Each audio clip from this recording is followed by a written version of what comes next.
It's Giants Bears for week 4, so you know what time it is. It's time for Know Your Enemy. You know him from his days as head coach of the Dolphins and the Bears, and he's currently an analyst for NBC Sports Chicago. We have Coach Dave Wannstedt. Now, Coach, I know you're media now, but as a former player, you're always a coach to us. You know, I say it out of respect, all right? Right. All right, so let's break down this battle of 2-1 teams from the Bears' perspective. And let's start with the Bears having the second-ranked rushing offense in the league. So I know you watched that Monday night game against the Cowboys and how they had some success on the ground. How would you attack the Giants' rush defense?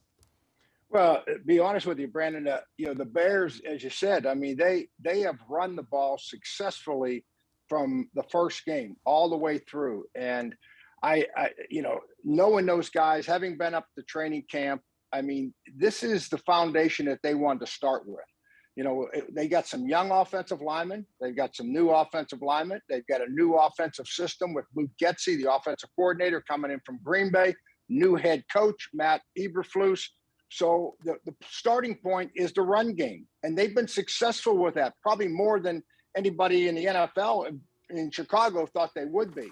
So now it's time to take that next step. And I think, the Giants, the Cowboys ran the ball. I mean, they're not going to back away from this thing this week as far as running the ball, because I think the running is going to set up the pass. And that's the big thing right now that the Bears are lacking, or some big pass plays, but it's set up perfectly in my mind, because now they have a good foundation of, hey, if I'm the Giants defensive coordinator, I am definitely saying, guys, we better stop the run.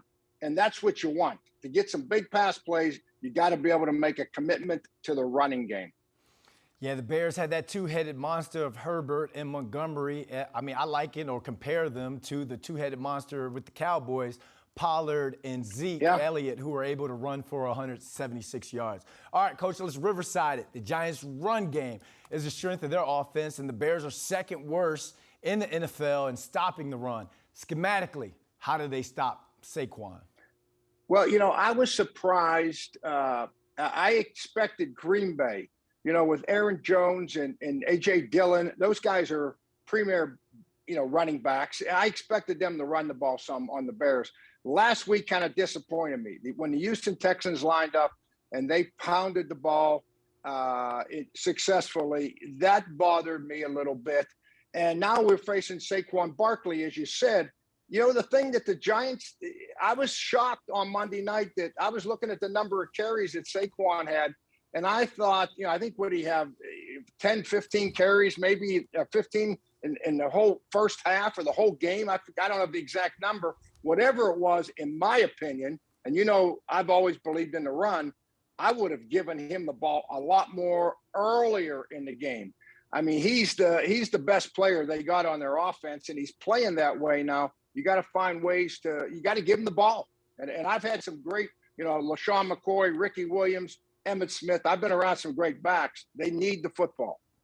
So basically what you're saying, fantasy owners, make sure that you start Saquon this week, because he should get the ball a ton. He only carried the ball for a total of 14 times last game against the Cowboys. All right, let's move on, because we know this is a QB-driven league. We're talking about two of the most talked about quarterbacks in the league, and I don't even know if that's a good thing, Justin Fields and Daniel Jones. Who has the edge coming into this game, and who has the most to prove? Well, anytime you got a young quarterback like Justin, he's playing on the road, and I played up there in Giants country a bunch, over the years, all the places I've coached. It's not an easy place to play. So Justin's going to have to deal with that. He was disappointed in his play last week. He had a few throws that he admittedly after the game said, hey, I had throws and I didn't make them. So I think he's going to bounce back. I mean, Daniel Jones is the guy. I don't think Justin Fields is playing this season, particularly this week, for his job, where I think Daniel Jones probably is, just for the fact that he's been there 3-4 years now. And he got a new offensive system at least one time with coordinators, and nothing has really seemed to change. So I think Daniel Jones is the guy that has to step up and play big this week. Thank you, Coach. Thanks for joining us. Giants fans, you just got a lot smarter hearing it from Coach Dave Wannstedt. Coach, Thanks for joining us again. All right, Brandon. Talk to you later.